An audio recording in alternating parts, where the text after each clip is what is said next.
Hello, everybody, and happy Friday to you all. I am going to be talking about type 9, the Peacemaker, and how they tend to be in relationships. First, I just wanted to overview that type 9s can actually be called the crown of the Enneagram.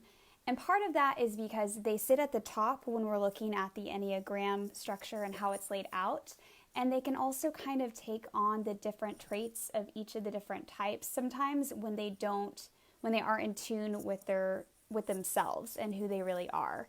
Type 9s they really like to avoid conflict. They like peace. They like calm. They will seek calm in their lives in different ways.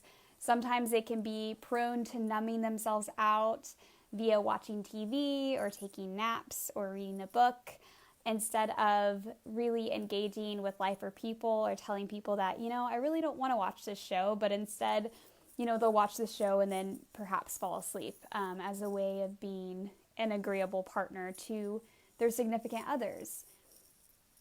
On the relationship side, being in relationship with a 9 can feel really, really good. It can feel very comfortable because the 9 will kind of agree with you and make life comfortable for you, and they see their worth as their agreeability, and they give unconditional love to their partners and believe that they are loved because of the way that they give unconditional love and their agreeability.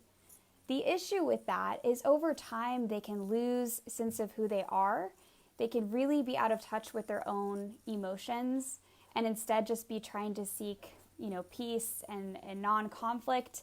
And so when the type 9 becomes healthier, they actually get integrated in being more goal-oriented and figuring out things that they want to do in life and going after them. At times in relationships, as the 9 gets healthier, it can be really hard for the relationship partners because the relationship partners are kind of used to having a partner who will just do what they want them to do and kind of go with the flow. And so it can actually cause a little bit of conflict as they become healthier, but we still encourage the 9 to become integrated because when they do find these parts of themselves, they're able to be giving and loving and help with conflict resolution while also maintaining their sense of self and finding direction in their life. And they can actually be really good leaders who try to seek resolution while not having the downside of what happens with the 9 at times where they can't really make up their minds or come to a resolution because they'll kind of always see the side of the other person and forget about holding on to their own side as well. We also see this in group settings where a 9 can kind of look at all the different perspectives in the room and really kind of understand and put themselves in the shoes of all the different perspectives.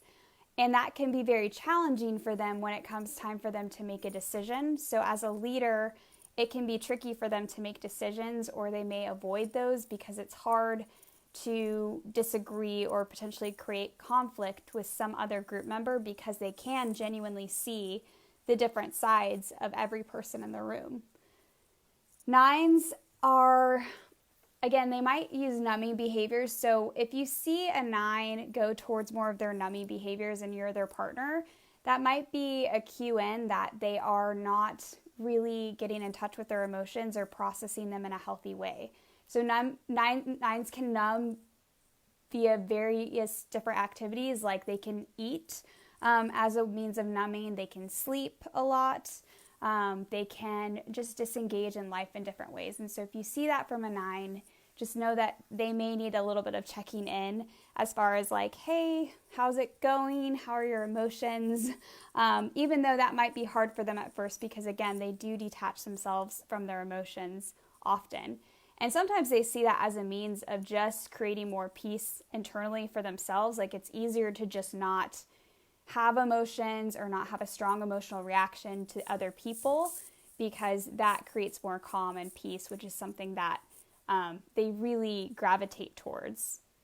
Now, the other piece of being in relationship with a 9 is that it's going to be extra important that you model, showing emotions and having those hard conversations and trying to ensure that they don't avoid them while also encouraging them to feel safe as they're having those conversations. So we kind of have to earn that safety by being a safe partner and letting the nine, when they do express themselves, really trying to listen to them and tune into them. Nines can also be amazing listening partners. And again, that feels really good. It feels really good to have a partner who listens to us, but it's equally important that we are able to really listen to them, especially when they're talking about anything that has to do with their own goals and their own emotions, so that they can feel validated in that experience versus what would be easy to do, which is to invalidate it. And, they'll kind of back off if we do that over time. So to just be careful with ourselves and making sure that we are validating their emotions, that we are listening to them, and that we are encouraging them to make hard decisions and say the hard things, even when it will cause conflict, even when we don't agree with them. Because again, they're just going to want to create peace, and they would rather not have those conversations and just go with the flow. But again, they are losing parts of themselves when they do that. And for us as partners, to let them know that they are worthy of love from us, even when they aren't being agreeable. That we love them even when they don't take our side and aren't making life comfortable for us. So that's one of the gifts that we can give them as partners as well. All right, y'all, we went through the 9 types. I will definitely probably do future videos about Enneagram work because I just think it's really fascinating to understand ourselves and the different areas of integration, how we can get healthier, and also the perspectives of others so we can love them well and realize that we are all in this soup together with both strengths and with weaknesses, and that every part has the ability to be self-aware and become more integrated. And I think the biggest takeaway from the Enneagram is that it is important that we all develop and cultivate a sense of self-awareness. And yes, thank you, Devin. You have a great Friday as well.